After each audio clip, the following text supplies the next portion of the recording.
You know, the original plan was that Hank was going to introduce our main speaker tonight, Jeffrey Rosen, but then they decided they wanted an intellectual to introduce him. And my wife, Susan, declined,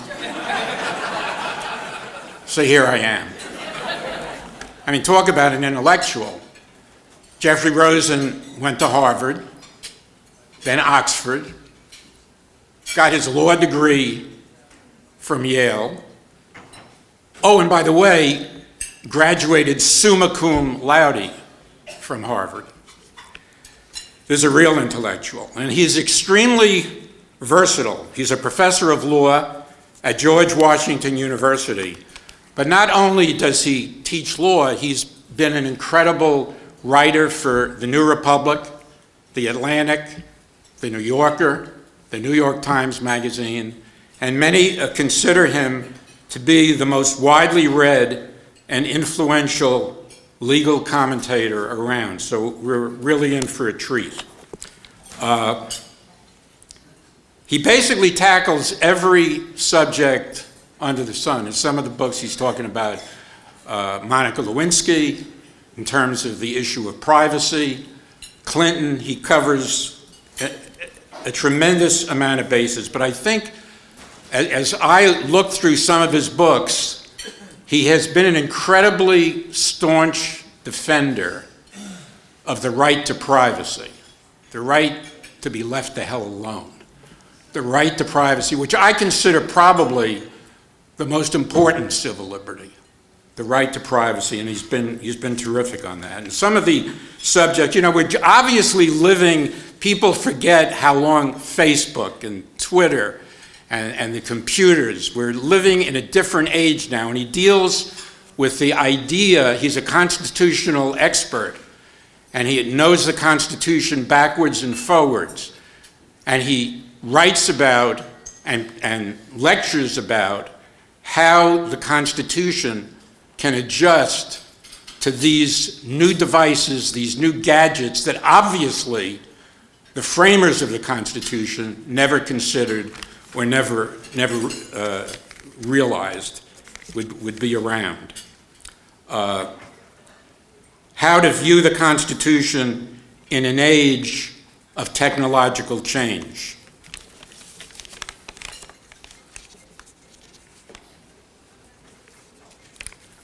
Obviously, I've given you his background, and I'm not going to be up here much longer because I know you're interested in hearing from Jeffrey Rosen, but obviously an intellectual who's written on every subject under the sun, every legal subject under the sun.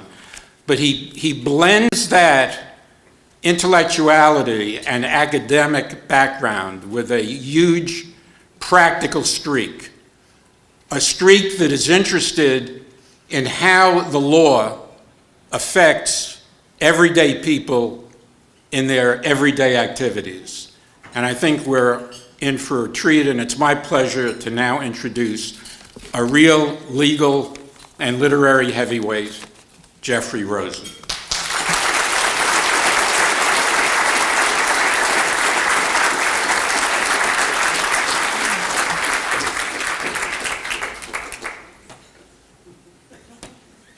The light of truth. Ladies and gentlemen, it is such an honor to be here. This is an extraordinary legal community. I have known some of you for years, members of your Supreme Court. I've known the wonderful teachers at FSU, which I had such a pleasure visiting today, and those students were so great, talking about fake news and worrying about how to resurrect in this polarized age the public reason that James Madison thought was necessary for the future of democracy. I had a great time at the Tiger Bay Club, where I was introduced by a gentleman who did a superb impersonation of Vladimir Putin. And I'm just so impressed by the seriousness with which you take your Supreme Court here. The fact that you have this beautiful book, a 3-volume book about the history of the Florida Supreme Court. Kelly is doing such great work to recognize the importance of maintaining public confidence in the judiciary by defending judicial independence, and the fact that the bench and bar are gathered here today in this amazing space to think about the future of the Constitution is inspiring. We are also meeting today at an obviously historic time. Tomorrow we will have a new president of the United States, the 45th president of the United States. And he is being inaugurated after an election in which the country is deeply divided and polarized. And soon, perhaps next week, he will appoint a new justice to the US Supreme Court. And this is a time when the US Supreme Court is polarized, and the question of who should fill that seat was deeply contentious. So what we need to talk about tonight is a very serious civic question, and that is it possible for this divided country to unite around the one document of human freedom which we share in common, and that is the United States Constitution? This is a question which is of high civic importance, and it's one that I'm deeply interested in. You heard about these nice things about the books I've written, and I love being a law professor and a journalist, but the most exciting thing I've ever done in my life I started 3 years ago, and that was leading this beautiful institution based in Philadelphia called the National Constitution Center. And the National Constitution Center was created by Congress during the bicentennial of the Constitution with an inspiring mission to disseminate information about the US Constitution on a nonpartisan basis.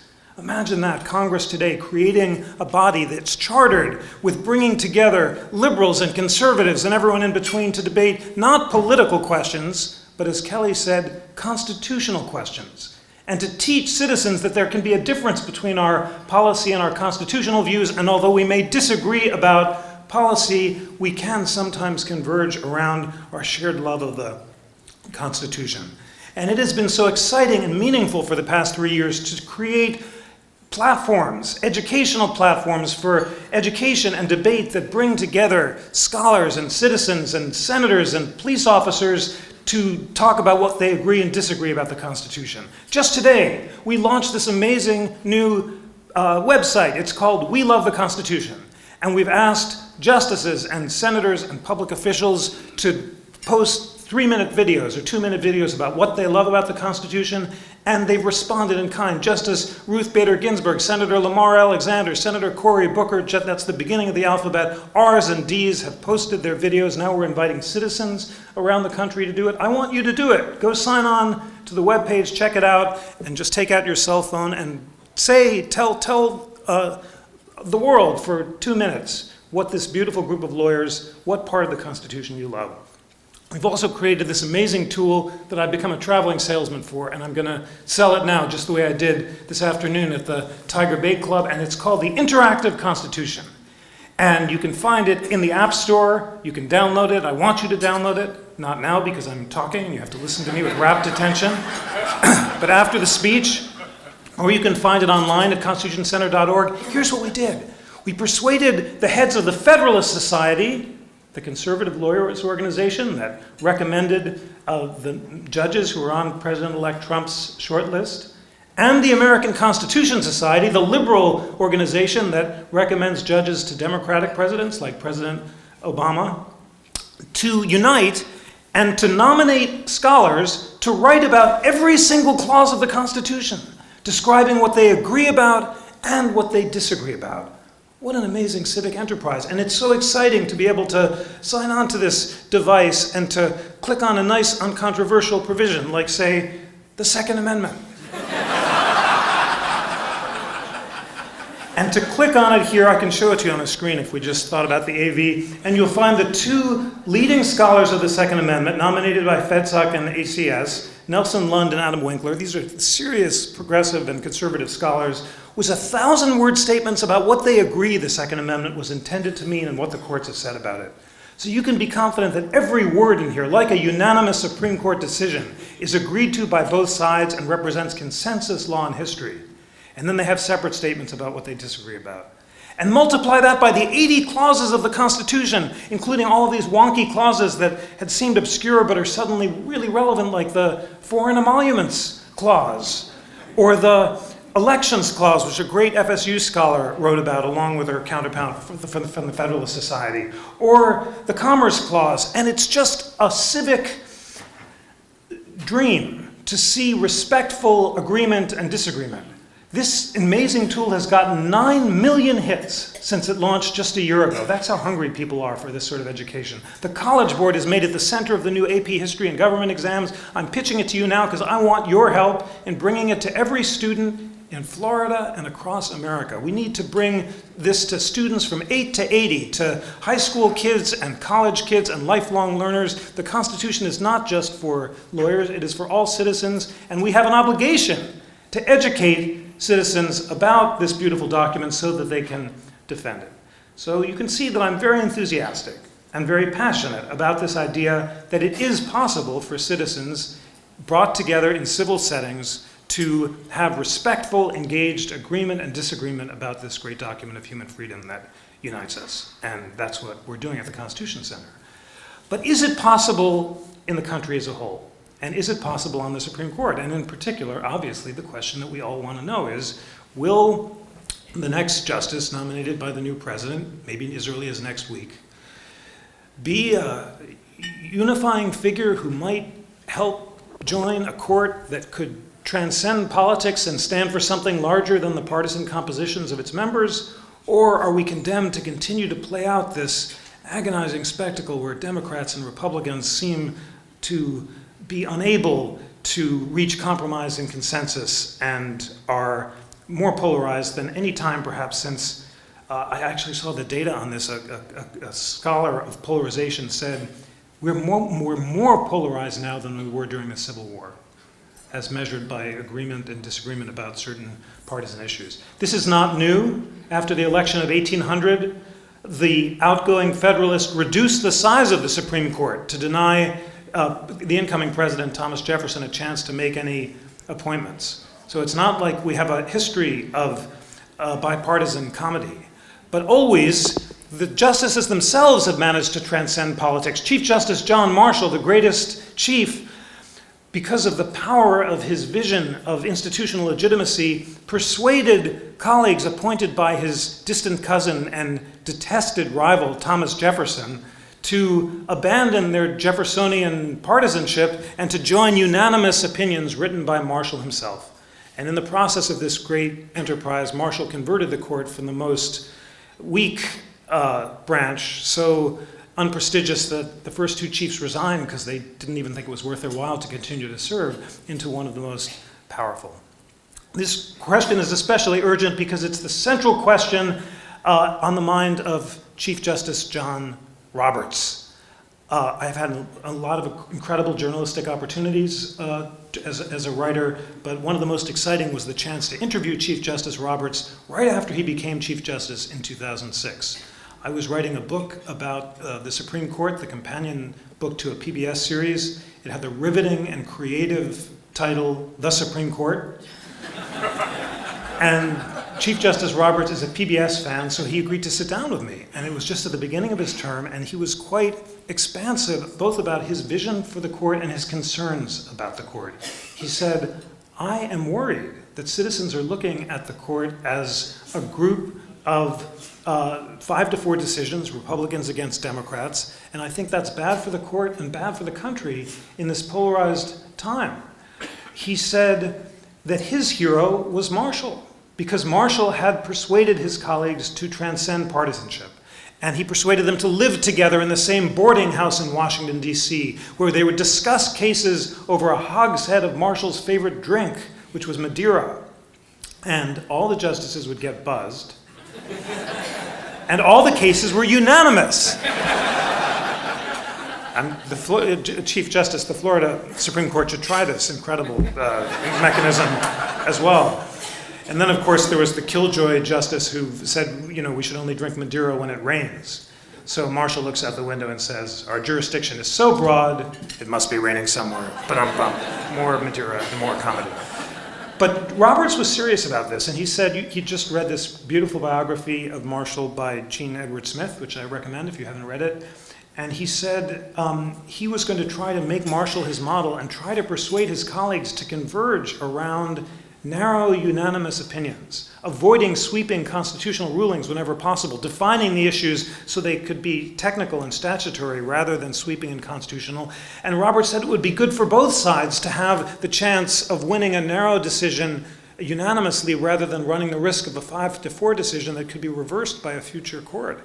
And Roberts' scruples proved prescient because, of course, had the election gone the other way, then many of those 5-4 decisions might be reversed if we have another vacancy over the next 2 years, and if it's actually filled by the Senate, which it might not be if by some chance the Democrats retake the Senate in 2 years. Not inconceivable, of course, that they would choose to confirm no nominees of President Trump, given the state of affairs.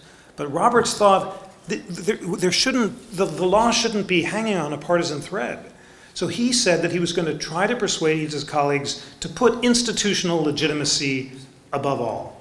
And he recognized that it was tough, that this was a polarized age, that it was a difficult task, but he said he was going to try it and would do the best he could to emphasize the team dynamic in all of his decisions.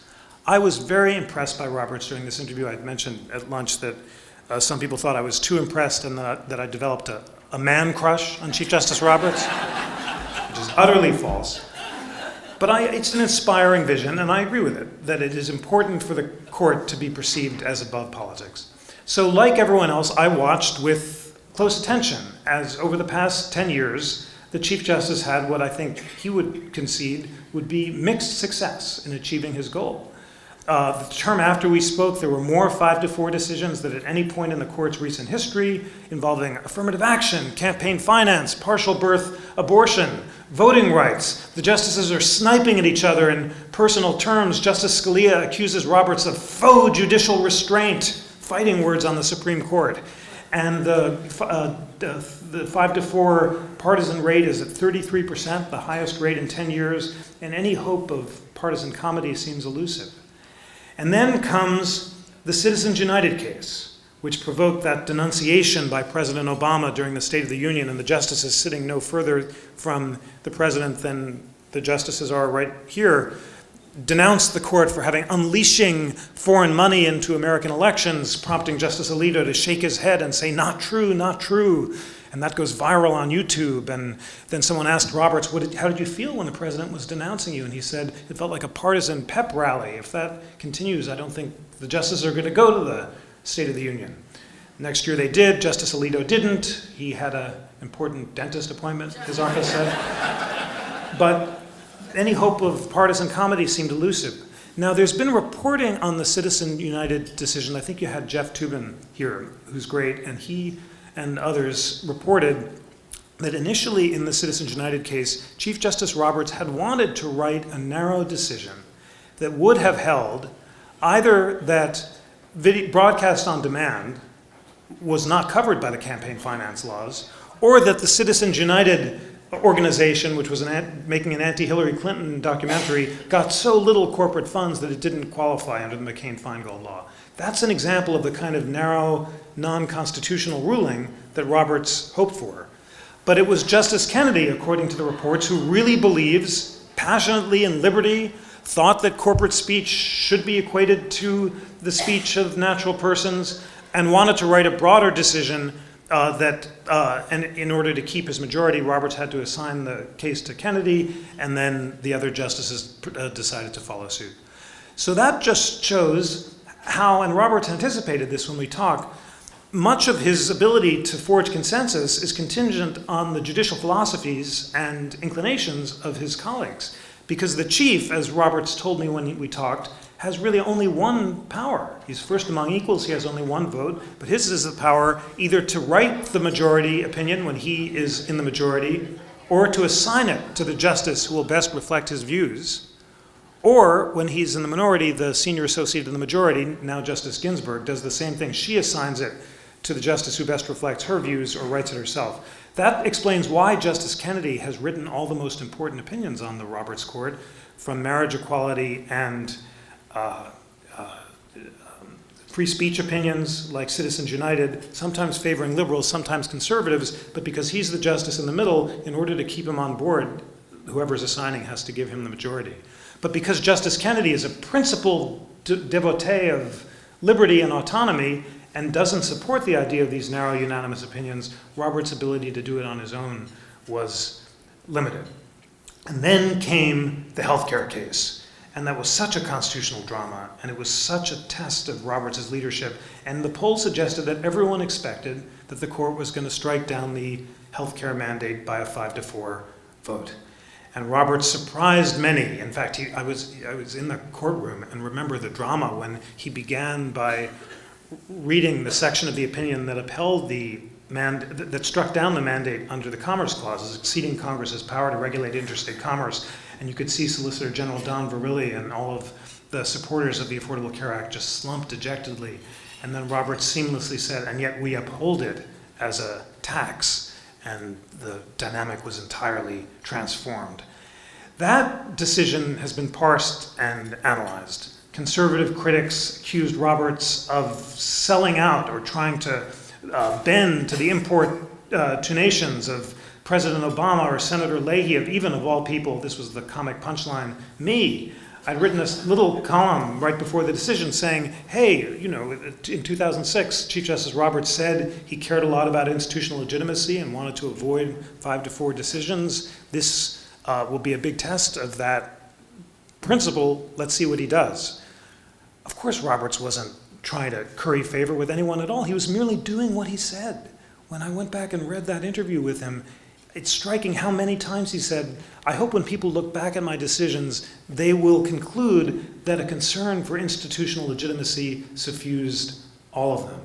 And Roberts recognized accurately that at a time when the country was so divided, to strike down the president's signature domestic achievement by a 5-4 vote on a contested legal theory would make the court appear to be political. And it's, of course, open to debate about whether it's appropriate for a justice to take institutional or pragmatic concerns into account, or whether, as Justice Scalia used to argue, you should merely follow the original understanding of the Constitution and let the heavens fall.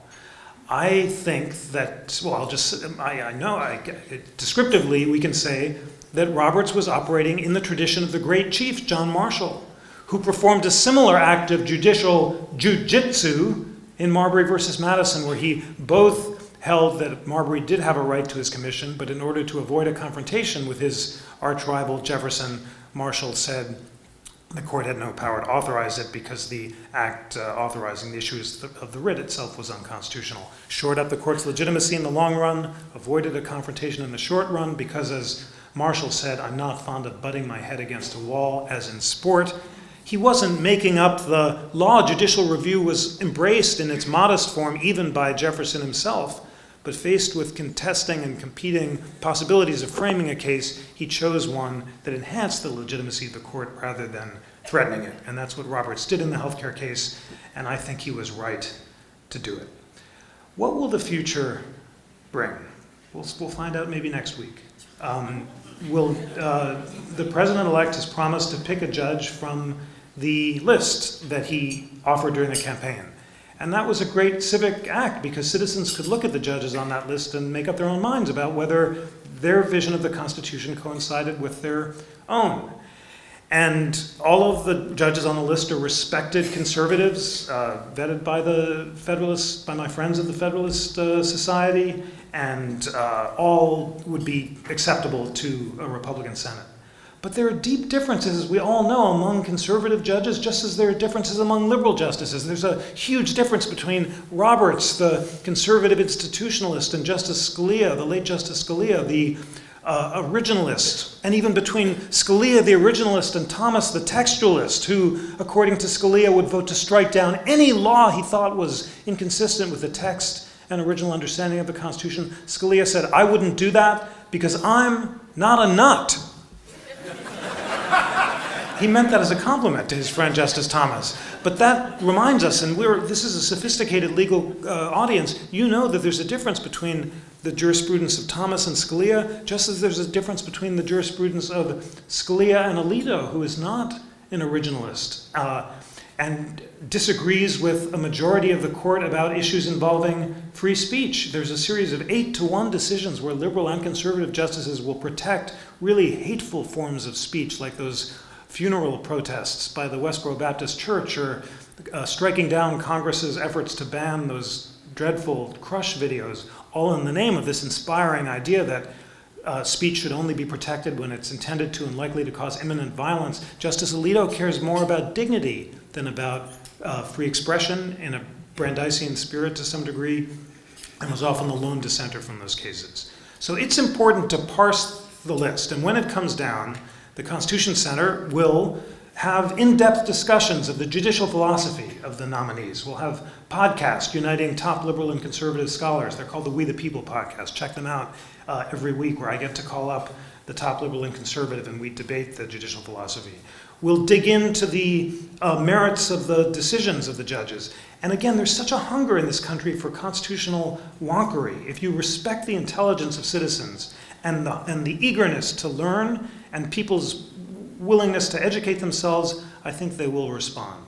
And we'll have a sense then about whether the nominee is more of an institutionalist like Roberts, who cares about forging some pragmatic centrist compromises, or is more of a originalist like Justice Thomas, who writes these incredibly important decisions that I love to teach because they're so principled and so stark, but is less interested in compromise. I am out of the prediction business. I have no idea who the president-elect is going to appoint, so there's no point in asking me that. But I do want to take a beat for some question and answer, which would be a great pleasure, to think about what kind of justice would both be an institutionalist, unite liberals and conservatives, and also somehow channel the economic populism, the deep frustration in this country that we saw in the election of President Trump. We also saw in the support for Bernie Sanders, and represents the frustration of people who are losing their jobs and believes that there's not only an economic but a constitutional value to protecting economic liberty. And I think such a justice exists, the model exists, and unsurprisingly, that justice is the great Louis Brandeis. Brandeis is my hero. This short book, and this is the main recommendation of it, there's a wonderful definitive biography by Mel Urofsky, which I hardly recommend to you, but only after you've bought and read this far shorter version, which will introduce you to his thought and character in a very condensed way. But the book argues that Brandeis was the greatest critic of bigness in business and government since Thomas Jefferson, since the author of the Declaration of Independence, and that he channeled a constitutional tradition of opposing concentrated wealth and concentrated government that began with Jefferson, who introduced a constitutional amendment to ban monopolies or corporations with exclusive privileges, that continued with Andrew Jackson, who attacked the economic royalists and the Hamiltonians who set up the Second Bank, that flowered under Brandeis and Wilson, and that continued under FDR. Although FDR, in his centralizing efforts to create New Deal agencies, challenged Brandeis's devotion to small government. And this book begins with a dramatic scene where Franklin Roosevelt's advisors, Tommy Corcoran and Adolph Burl, are summoned to Brandeis's chambers. And Brandeis, who looks like a New Old Testament prophet, and whom everyone, including FDR, called Old Isaiah, because he goes into a mode of prophesying. He calls these advisors into his chambers and says, "You've got to tell the president to stop this business of centralization. Unless he stops it, then we, the court, are going to stop him." And they deliver this message to Roosevelt, who is undaunted. And weeks later, on Black Monday, the court strikes down the centerpiece of the New Deal, the National Industrial Recovery Administration. And FDR is stunned. He says, "What's the vote?" "Unanimous." "How about old Isaiah?" "With the majority." He can't believe it. But Roosevelt is chastened by his rebuke at the hand of old Isaiah. And as Arthur Schlesinger said, if the first New Deal breathed the spirit of Theodore Roosevelt and Herbert Crowley and the New Nationalism, the second New Deal breathed the spirit of Louis Brandeis and Woodrow Wilson and the New Freedom. And the second New Deal culminated in things like the Glass-Steagall Act, which separated commercial from investment banking, prohibited banks from trading on their own accounts, and preserved financial stability until it was dismantled in the 1990s, an act that some say helped to contribute to the crash of 2007. The crash of 2007 wouldn't have surprised Brandeis, because his great book, The Curse of Bigness, and how the bankers use other people's money was devoted to denouncing oligarchs like J.P. Morgan for taking reckless risks with other people's money and investing in complicated financial instruments whose value they couldn't possibly understand. Sound familiar? It's credit default swaps. And what's so striking about this period is that in the election of 1912, all three candidates denounce corporate bigness and oligarchic power. Theodore Roosevelt, running again as a third-party candidate, favors big regulatory bodies that will oversee the big corporations.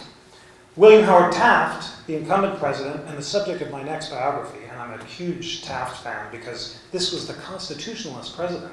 He was a judge on the Sixth Circuit. He really didn't want to be president. He yearned to be Chief Justice, an ambition he eventually achieved. And as president, he approaches everything in constitutional terms, and he wants to put Roosevelt's trust-busting program on firm grounds, and Taft brings more antitrust prosecutions than Roosevelt himself.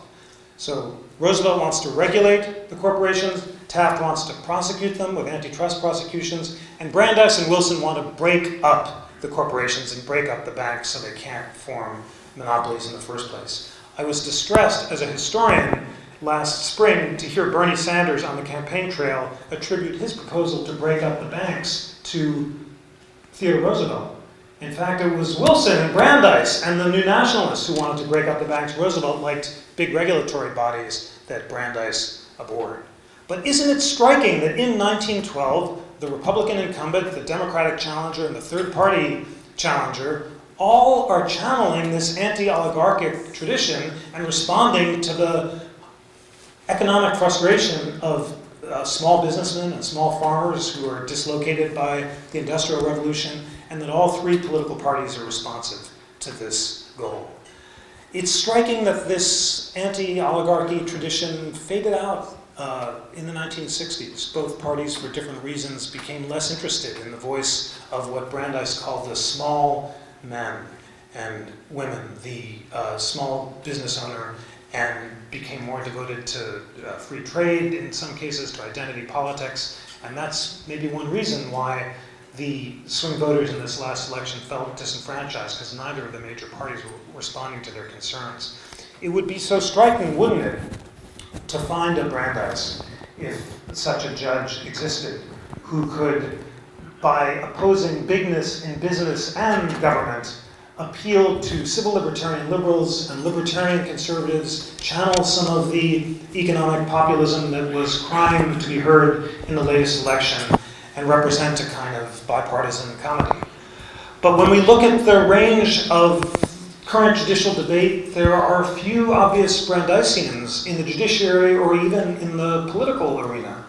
And that may be because civil libertarian liberals who denounce corporate bigness lack a similar suspicion of big government, as Bernie Sanders shows. And by contrast, libertarian Tea Party conservatives who denounce concentrated governmental power sometimes lack a similar suspicion of the dangers of the curse of bigness in the corporate sector.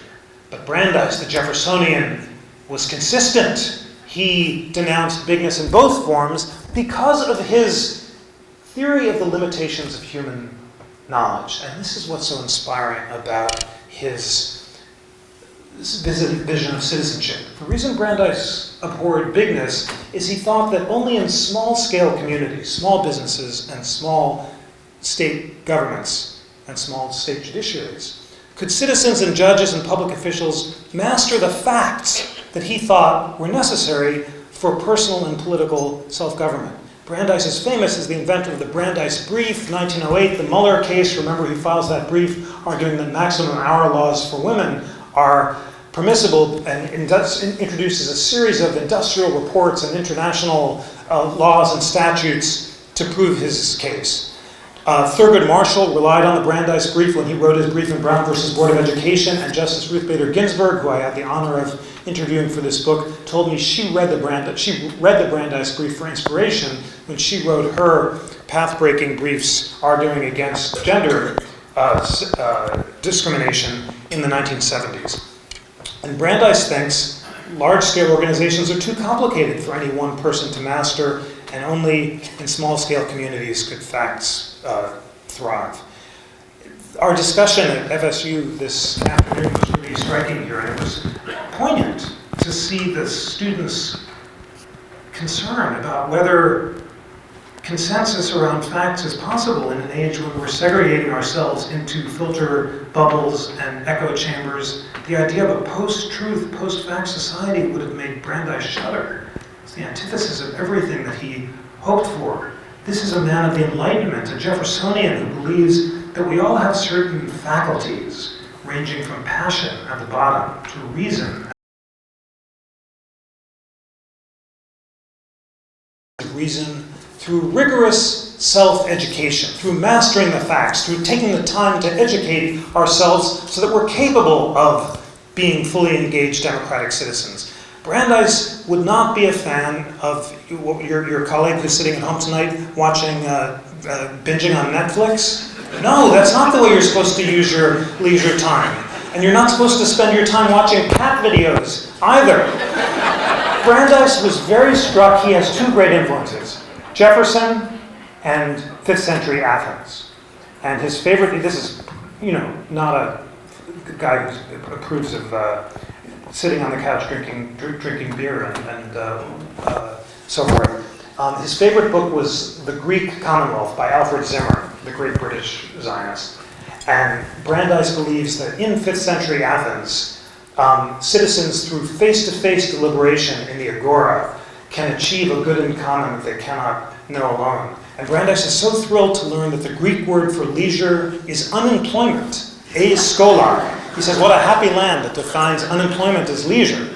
But for Brandeis, your unemployment time, your leisure time is not supposed to be, reading BuzzFeed and going down the internet rabbit hole. You're supposed to read industrial reports, or Tolstoy, or mastering facts, or learning about what it would take to repeal Obamacare. Ladies and gentlemen, we're about to have 100 days of the wonkiest but most crucially important civic enterprise in government. And the moving parts are very complicated. We had at the Constitution Center last week this incredible National Conference of Federal Appellate and District Judges about the future of the administrative state. And in public and private sessions, and you can see the public ones on YouTube, these judges talked about simply what the mechanics of repealing the Affordable Care Act, or repealing some of the Clean Power rules, or rolling back the regulatory state. Involves a lot of moving pieces. Some of these laws are founded on statutes, which would have to be changed. Others were imposed by executive orders, which can be repealed more easily. But it takes time for all of us to master the facts, to be able to have intelligent conversation about it. But we can do it. I know you. You're the intellectual elite of this state. You can do it. I can do it. We just have to set aside our precious leisure time, and I know the incredible competitions on all of our time, but just to make time for educating ourselves about facts, for developing our faculties. I have to share, for me, writing this book was that kind of enterprise. I was appalling. I got assigned this by the Yale Jewish Live series a few years ago and just procrastinated and didn't do it, and other stuff came up. And then the editor said, unless you write it in 6 months, you're going to miss the 100th anniversary of Brandeis's confirmation hearings on June 1st, last June. Ladies and gentlemen, fear is an incredible motivating factor. So I got up at 6 and wrote for 2 hours every morning, and wrote that I'll be darned if I didn't write the darn thing in 6 months. And it was so intense, but I really cared about the subject. And it was kind of the most satisfying creative act I've ever done. And I really had to work hard to set aside this time to learn about this great man and to try to convey why he's so important and why he matters today. And that and I'm a journalist and I only work under deadline, and the Taft book is also under another punishing deadline, but I was inspired by Brandeis's example. His law clerks would slip draft opinions under his door at 6 in the morning, and he would silently take the opinions and would say after the 7th draft, the opinion is now convincing, but how can we make it more instructive? His standards were so high, and it's such an inspiring example of personal and professional self-discipline. What I want to do now is have a Q&A, but I'm going to end by reciting to you, as a party trick, a paragraph from Brandeis's greatest free speech opinion in Whitney versus California, which is also the greatest free speech opinion of the 20th century, according to Justice Kagan, who I also got to interview for this book.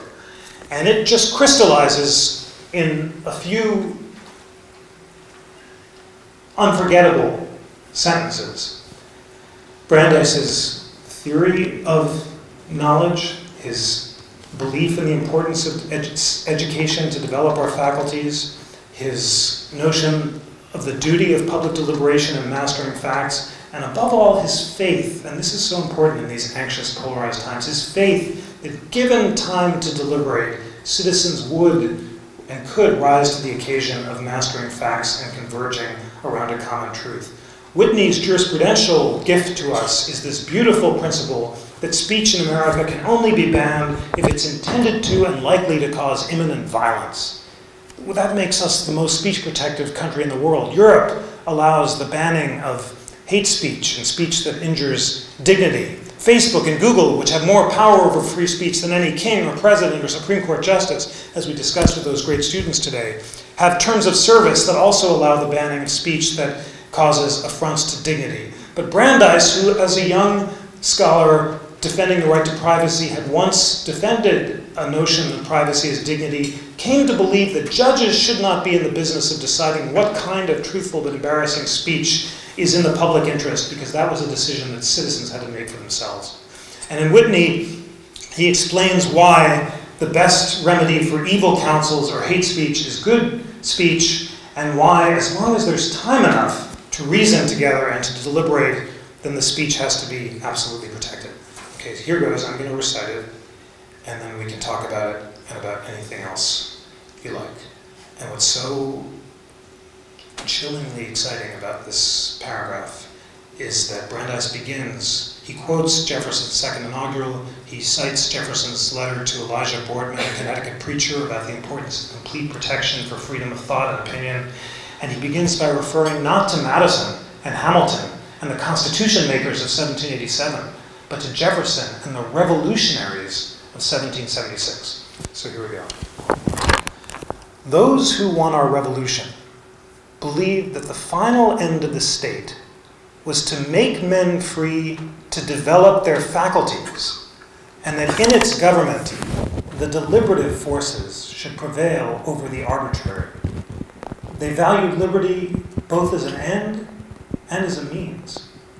They believed liberty to be the secret of happiness, and courage to be the secret of liberty. That's a direct quotation from Pericles' funeral oration, as translated by Alfred Zimmerman. They believe that freedom to think as you will and to speak as you think are means indispensable to the discovery and spread of political truth. That without free speech and assembly, discussion would be futile. That with them, discussion affords ordinarily adequate protection against the dissemination of noxious doctrine, that the greatest threat to freedom is an inert people, that public discussion is a political duty, and that this should be a fundamental principle of the American government. It's a kind of constitutional poetry, and when I am anxious and uncertain about the future of democracy, I am inspired by Brandeis's, not idealism, because this is a hard-headed pragmatist who knows that democracy is hard, not for the faint-hearted. The greatest threat to freedom is an inert people. He knows that the founders studied failed democracies, Greece and Rome, and read Demosthenes, and that they had a dark view of human nature and designed a constitution not for men who were angels, but for those who were not. But despite all that, he said, my faith in time is great, and he had faith that his fellow citizens, given the opportunity, would rise to the occasion of educating themselves and preparing themselves for the duties and rigors of citizenship. So that's been my experience at the Constitution Center, talking to citizens. You tell them about the Constitution, give them some background, give them some reading, show them the interactive Constitution, explain that there are good arguments on both sides and that their only duty is respectfully to learn enough about both arguments to read the majority opinion and the dissent and have a civil debate so that they can make up their own minds. And I think people rise to the occasion, and I think that that is what has got to happen for democracy to flourish. Let's just end with the inspiring words of Brandeis: if we would govern by the light of reason, we must let our minds be bold. Thank you so much.